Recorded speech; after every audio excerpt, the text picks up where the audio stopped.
My name is Julien. I'm an AI evangelist with AWS. I'm based in France, but as you can see, I travel a lot, and it's a pleasure to be in India today. So I'm going to introduce you to deep learning, and indeed, deep learning is a complicated topic, and it looks like every single technical article on deep learning has to start with math and equations and linear algebra, and this tends to scare a lot of people away, and I think that's not the proper way to teach deep learning. So in this talk, I'm going to explain the basic concept of deep learning, and sure, there is a bit of theory, but I'll try to keep it as minimal as I can, and then we'll try some actual examples using Apache MXNet and a new AWS service called Amazon SageMaker.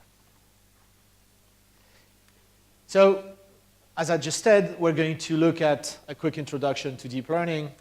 Then, just to give you more, more familiarity with deep learning, we'll look at some network architectures that are commonly used and what kind of problems they can solve.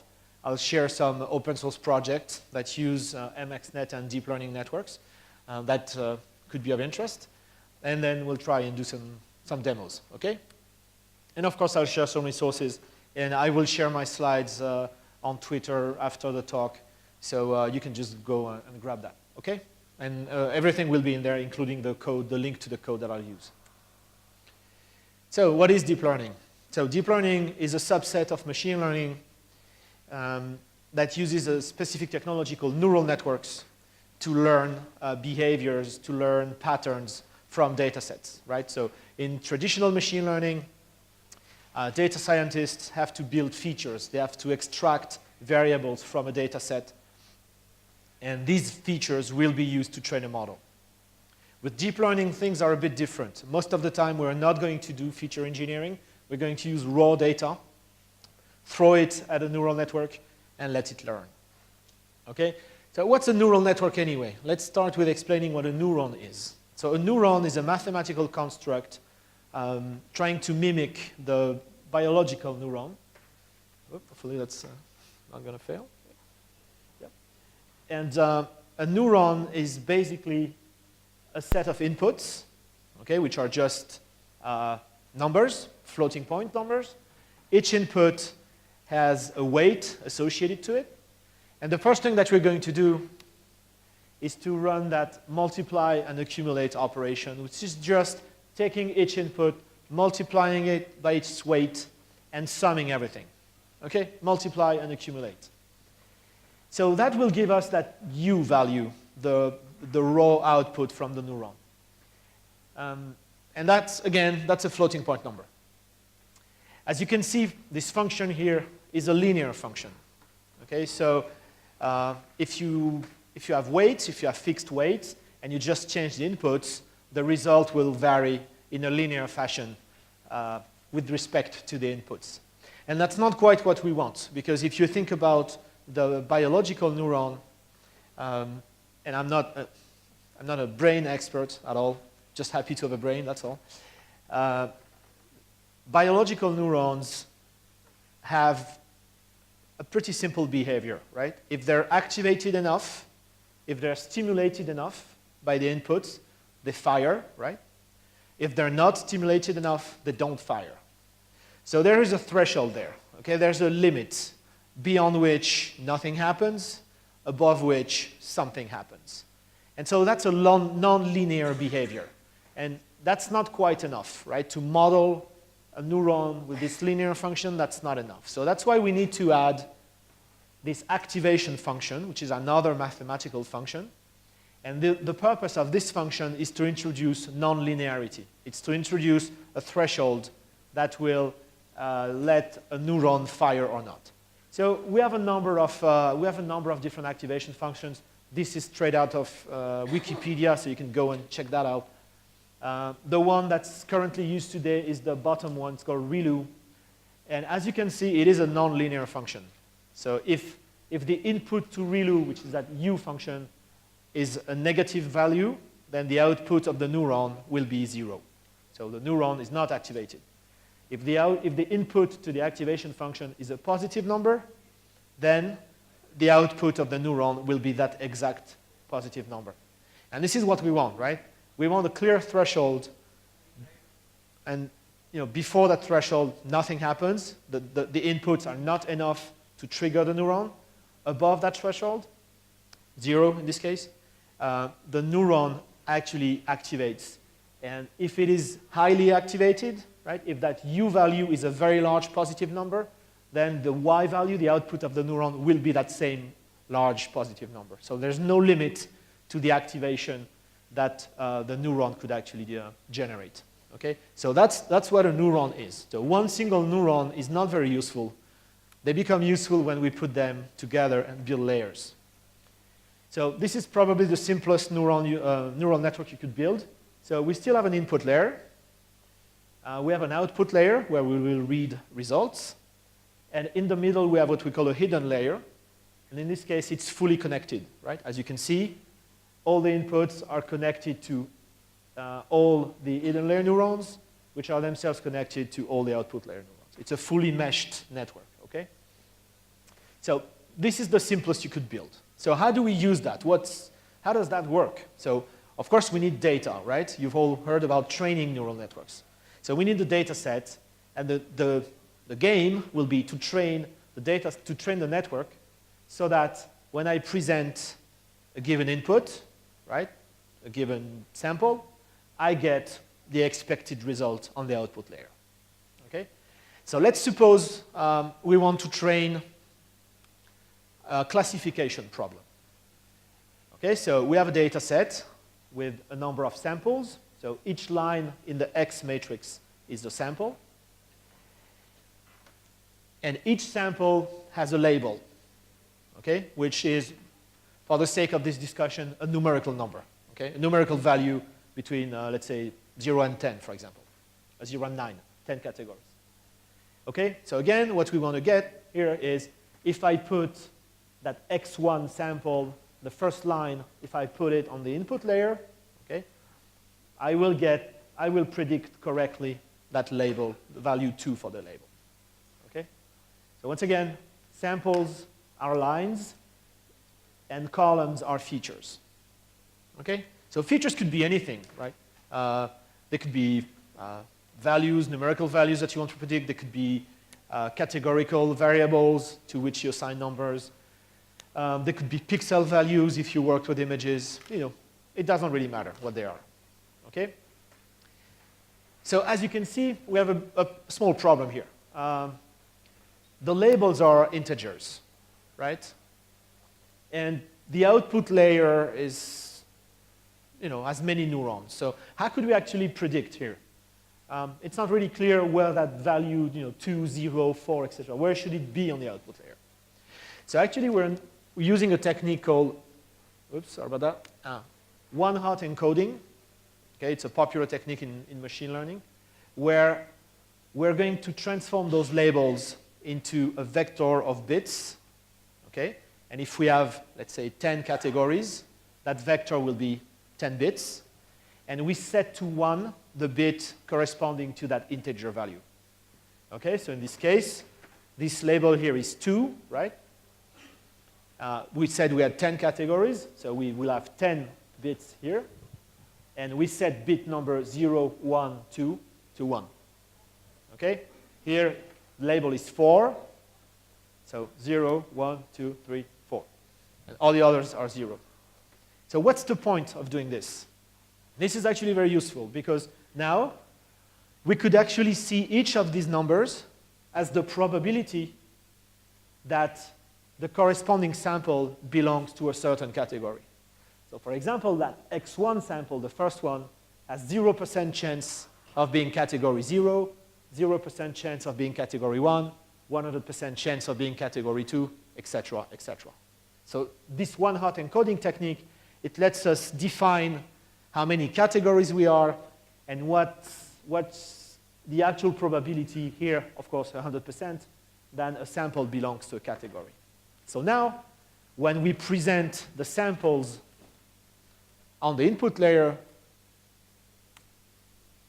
okay, when we put x1 on the input layer, this is what we should get on the output layer. Okay, so we will have as many neurons on the output layer as we have categories. And the first two neurons should have a 0, meaning 0% for those classes. The next one should be 1, meaning 100%, right? And all the other ones, again, should be 0. Okay, so this is where we want to get. That's the ideal result, okay, once the network has been trained.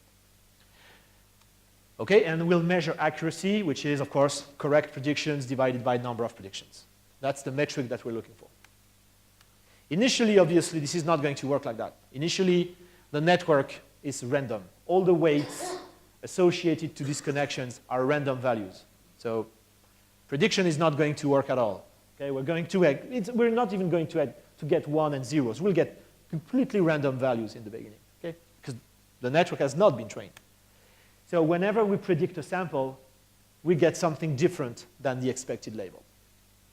So now we have to measure the difference between the real value and the predicted value to see how far off we are. And we need a loss function to do this. Remember, these are vectors, right? Y1 and Y prime 1, they're probability vectors. So you can't just compute, the difference between them. You have to have a function to do that. But the deep learning frameworks, they provide that already, so you don't have to worry about it. Okay, so we're computing the error between prediction and the actual value.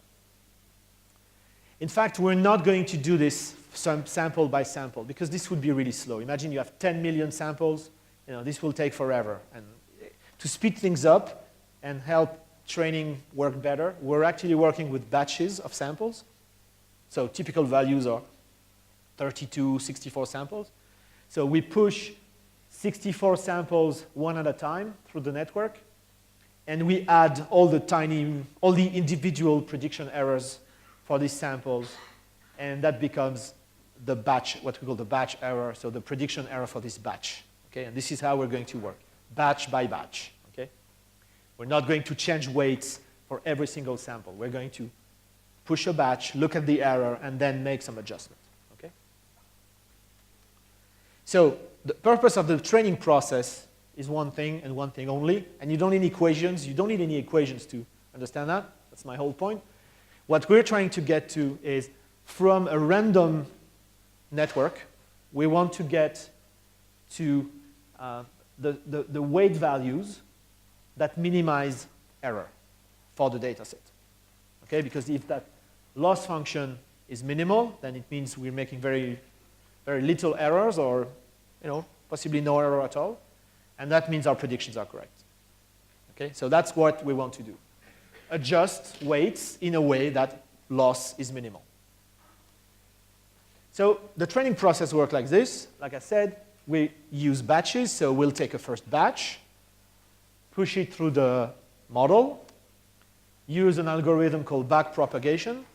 And as the name implies, okay, so first we push the batch through the model.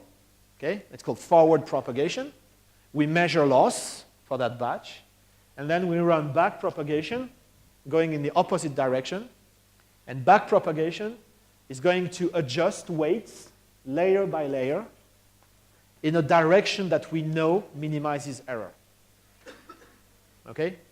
And we're going to do this again and again and again and again, taking small steps, making small changes to the weights in the direction that we know minimizes error.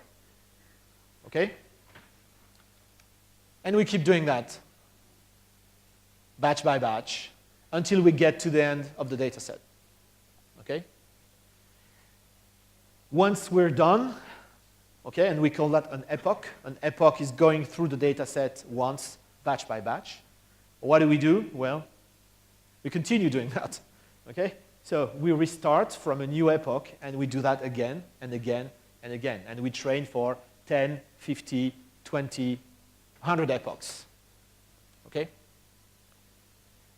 And these are important parameters when you train the model. So the batch size, the number of epochs, and the learning rate, which is how quickly, how big or how small are the adjustments that you make to the weights. Okay? Now, the question, like the remaining question is, I said we adjust weights in a direction. Weights can be increased or decreased, right? They're numbers. So you can play heads and tails again, I guess. But we need to be sure in which direction to go for each weight. Okay, so how do we know that? Well, that's when you need to probably read a little bit of math. Okay? We compute partial derivatives, or actually we don't compute. The back propagation and the library that you use compute partial derivatives for each weight. And as you probably remember, derivatives give us the slope. And once you know the slope, you know if you have to go left or right to decrease the function. Okay? So let's look at a basic example. Imagine you have a function like this with only 2 parameters. Okay? And so that z value is the result. Okay? So this is really similar to what we're doing with the loss function. The loss function is a function of every single weight in the model. Okay? Could be millions of weights.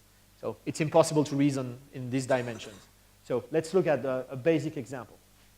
So imagine x and y have initial random values. We're going to start somewhere on that surface, okay? Anywhere. And the game is to get to the lowest point on that surface, okay? Which is the minimal, the smallest possible value for the error function, okay? So that's exactly what we want to do here. We start somewhere on that surface, and slowly, step by step, we need to get to that lowest point, because that lowest point is the smallest value for my error function, which means I'm predicting right. Okay? So this is a really good explanation. I'm not going to read it. You may have heard of this before. It's called stochastic gradient descent. So it's, again, computing partial derivatives, looking at the slope, figuring out literally where is the way down, and taking a small step in that direction. So changing x and y in a direction that you know will yield a smaller value for z. Okay? So step by step, going down the mountain. Okay?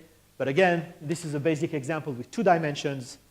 Remember, even in the simple network that I showed you, we have maybe 20 or 30 different parameters. And state-of-the-art models have millions, tens of millions of parameters. So it's not a 3D thing. It's a 10 million dimension thing. So I don't think any of us can process that. Okay. So actually, SGD is one way to do it. It has some limitations. I don't have time to explain. There are plenty more optimizers out there that literally do a good job, a better job at finding which way is down and how to get there faster.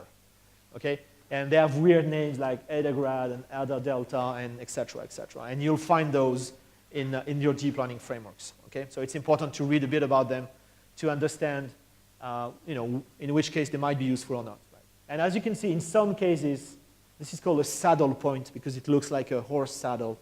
In some cases, naive implementations of SGD could stay stuck, right?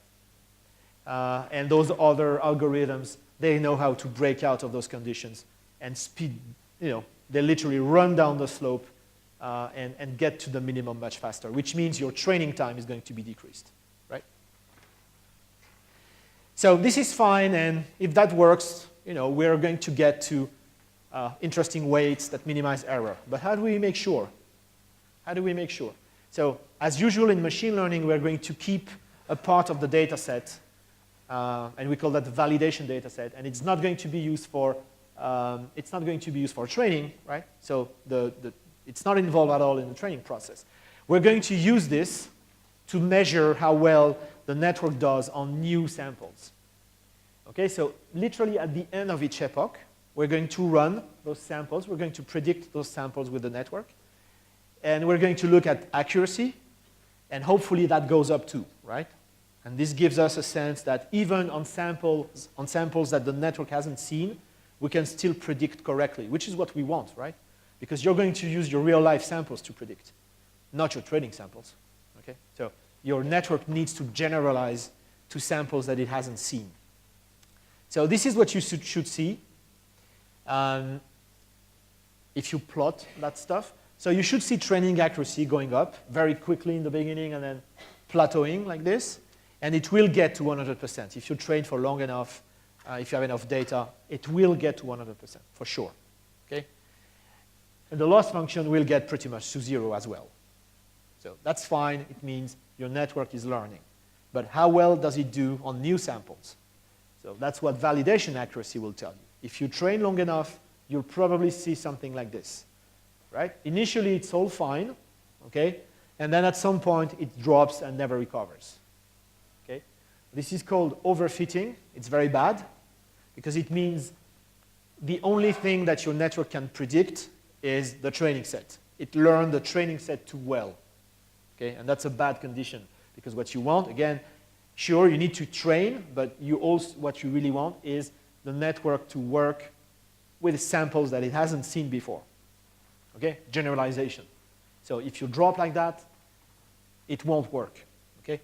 So you need to train and monitor this, and the model that you're going to use is that one, literally, right?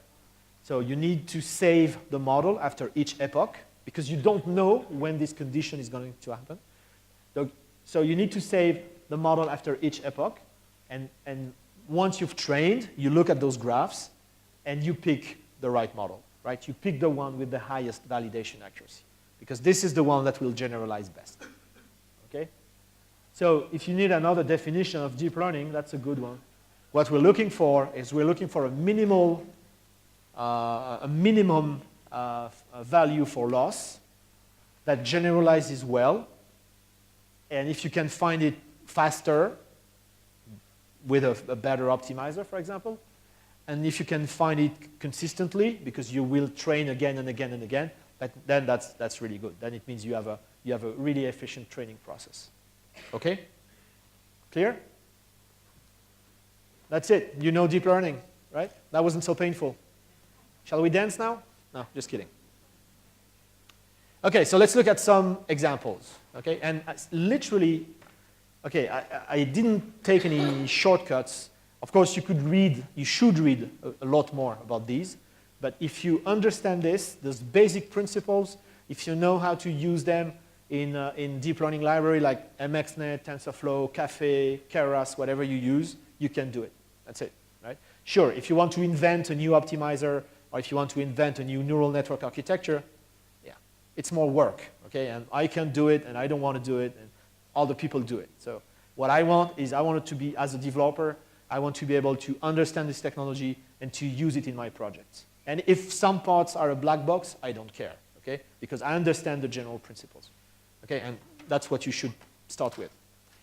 So I showed you that initial network, the fully connected network. It's still popular. You could have multiple hidden layers, and it still works very well for a number of problems, okay? But one problem it doesn't really work well on is image processing, image recognition in general. And you probably heard about convolutional neural networks, CNN. They've been invented by a French guy, Yann Lequin, a while ago.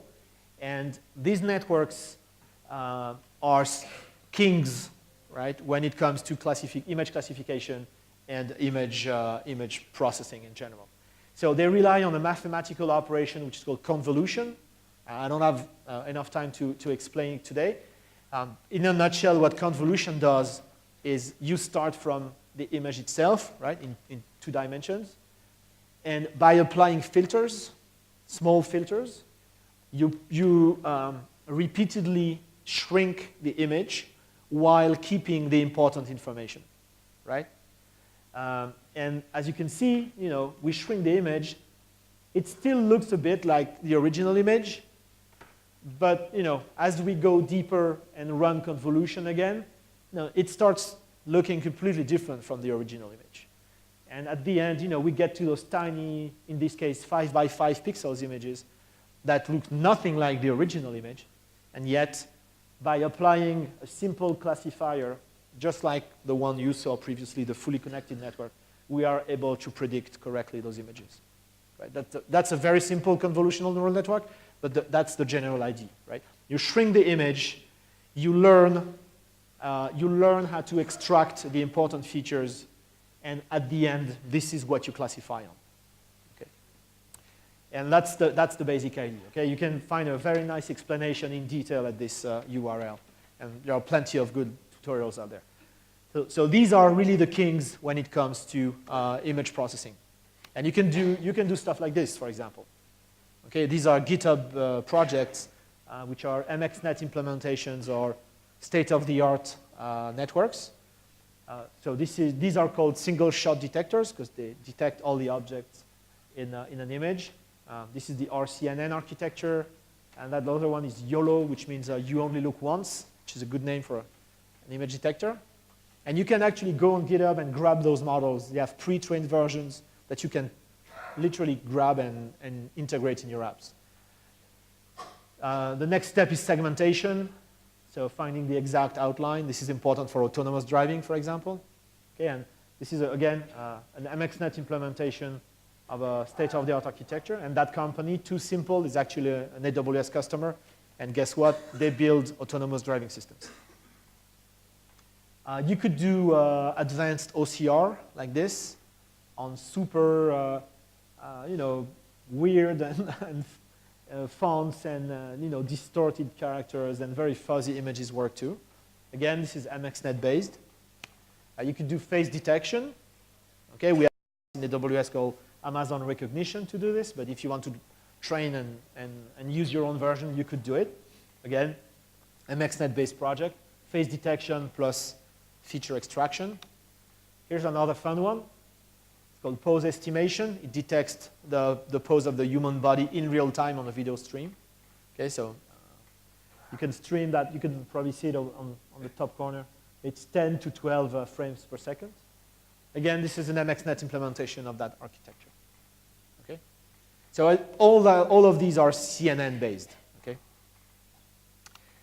but CNNs are great for images, but one thing they can't really do is predict, work with sequences of data. Okay, let's say you want to predict Bitcoin prices. Okay, I'll save you time. It's going down. Okay, so let's say you want to do something smarter. You want to build machine translation models, right? Let's say you want to translate French to Hindi. That'd be interesting for me. When you translate, right? When we translate, we don't translate word for word, right? We look at the, let's say, 5 words before to give us context and to find the right translation, right? And so this means that when we do the prediction for a given word, we should have some memory of the, let's say, 5 or 10 previous words. And the neuron that I showed you before, the initial neuron, doesn't have any memory, right? It's completely stateless. If you show the same input, you get the same output all the time. So researchers invented a new type of neural network. It's called LSTM, okay, long short-term memory, which is weird because how could it be long and short? So it has short-term memory, so it remembers the last few predictions, okay? So that's going to be helpful, like I said, for example, for machine translation. And these are long networks because we tend to chain those cells, right? If I want to translate sentences with 50 words, then I need 50 cells chained to one another like that. Okay, so they're long networks with short memory. Would have been a less confusing name. Okay, so like I said, machine translation is a popular application. And we have our own open source project for this. It's called Sakai, and it's an LSTM architecture that lets you train machine translation models. So you just bring your data set. This is an example from German to English. You can bring your own data set and train for a few hours on a GPU instance, and you have a working model. Okay? And we have a high-level service for this. It's called Amazon Translate, and it's actually based on this same architecture. Okay. But that's not it, right? Now, all these models that I showed you, they try to understand the existing world. Okay? They try to translate, they try to classify pictures, they try to make sense of the existing world, the real world. Now, what about the unreal world? Do you know who these people are? Sorry, nothing to win. No? You've never seen a movie with those people? Okay, it's because they don't exist.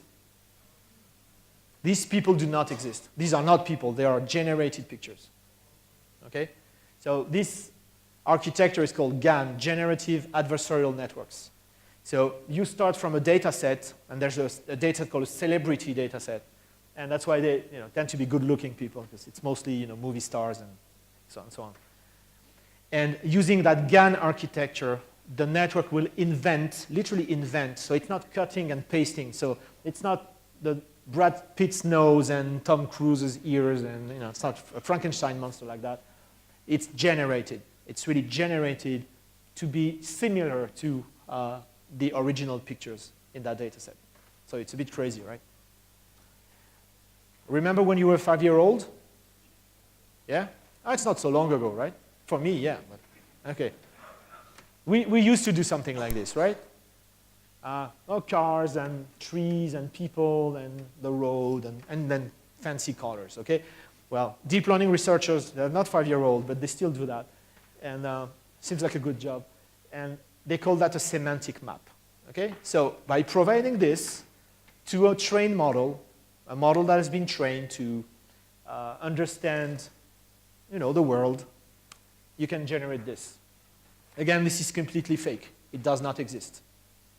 Okay? You provide that semantic map, and the network will fill in the blanks, literally, and generate this. Okay? So, and this is HD. This is high resolution. So you can go and zoom in, and you can see all the tiny details, right? The license plate and the rear view mirror. So it's pretty crazy, right? This is an NVIDIA project, and the other one I don't quite remember. Sorry. But you can go and grab them on GitHub. But that's not it. Every week, there's a new application. So you can generate text from text. You can teach a neural network to write like Shakespeare, right? Not quite sure if it's as good as Shakespeare, but it's inspired by Shakespeare. You can generate text from images, so you can do automatic captions.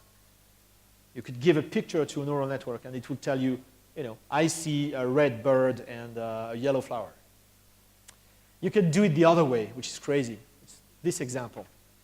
So you give a text string to the model. So this bird is white with some black on its head and wings and has a long orange beak. That's the input sample. And the network will generate the picture. Okay? You can generate sound from video. So you train a model on videos with sound, okay, and some tags, some labels. And then you take a fireworks video with no sound, and the network generates the sound for you. Or the train, or the guy playing drums, or the dog barking. They have a few examples in there. You can generate 3D from 2D, which we thought was impossible, right? That's why we have 2 eyes in the first place, because we need 2 images for stereoscopic vision. So you can train a neural network from a single 2D image to generate a 3D model of the face, right? Etc., etc., etc. So deep learning gets crazier every week, okay? So this is great, okay? This is fantastic, but do you think you can take those data sets and train them on your GPU machine at home? Right? No. And you want to keep that GPU machine to play 3D games anyway, right? So, come on, let's have our priorities straight. So how do you train things like this at scale, right? Imagine these data sets, they could be terabytes, hundreds of terabytes, right? We have very, very big customers inside of AWS. Some of them have petabyte scale data sets. So how do you train that? How do you train on 100 GPU instances automatically? So we came up with a service called Amazon SageMaker. It was announced at reInvent last December. And basically, SageMaker is a machine learning service that lets you go end-to-end from experimentation to training to deployment. Okay? So let me show you the basic steps, and then we'll look at a couple of examples. So the first module in SageMaker is what we call notebook instances. And these are managed instances running Jupyter and providing all the tools that you need. So in one click, you just create one, open it, and you're ready to work, load your data, etc. Okay? And using the SageMaker SDK, you can select machine learning algorithms that we have built. They're off the shelf for clustering, regression, classification, time series, natural language processing. There's a whole collection there. Okay? And you can get to work. If you don't want to use the built-in algos, we also provide pre-built environments for the popular libraries like scikit-learn, MXNet, TensorFlow, PyTorch, and we'll add more. Okay? So you don't need to install anything. It's all in there. You can just bring your own code. Then, with one API call, as you will see in a second, you can get your training job going. And it doesn't matter if it's 1 instance or 100 instances. We'll take care of it automatically for you. And then, once you're happy with your model and you want to deploy it to serve predictions with an HTTP endpoint, again, you could be deploying to 100 web servers for prediction. You can do this with a single API call. So, in a nutshell, SageMaker lets you focus on the machine learning work, right? Either using our algos or bringing your own code and doing completely your way with the infrastructure work. That can be very, very complicated if you need to train at scale on GPU instances. So let's look at a couple of examples. Can you read in the back? Yeah? It's okay? All right.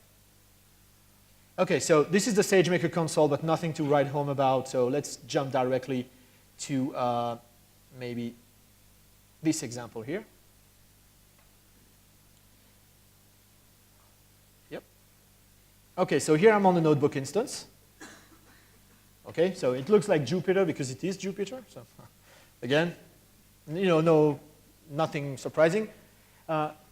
So we make this, it's an option that we give you, but you don't have to use the notebook instances, okay? I want to be clear on that. It's vanilla Jupyter, so you could be running Jupyter on your laptop, you could be running Jupyter on your development server in the office, and that's exactly the same, right? As long as you use the SageMaker SDK, which is a Python SDK you can download and install, it's open sourced on GitHub, etc., you'll get to the same results, okay? But for me, it's just easier to use that. Just travel everywhere and open SageMaker, and I get my environment ready, okay? And if you have a large team, then everybody could have their own instance and be happy with that. So, okay, we need to import some data. And here, I should explain, it's a sentiment analysis example with MXNet and specifically the Gluon API, which is a very flexible API inside of MXNet for experimentation. So, I need to download my data set.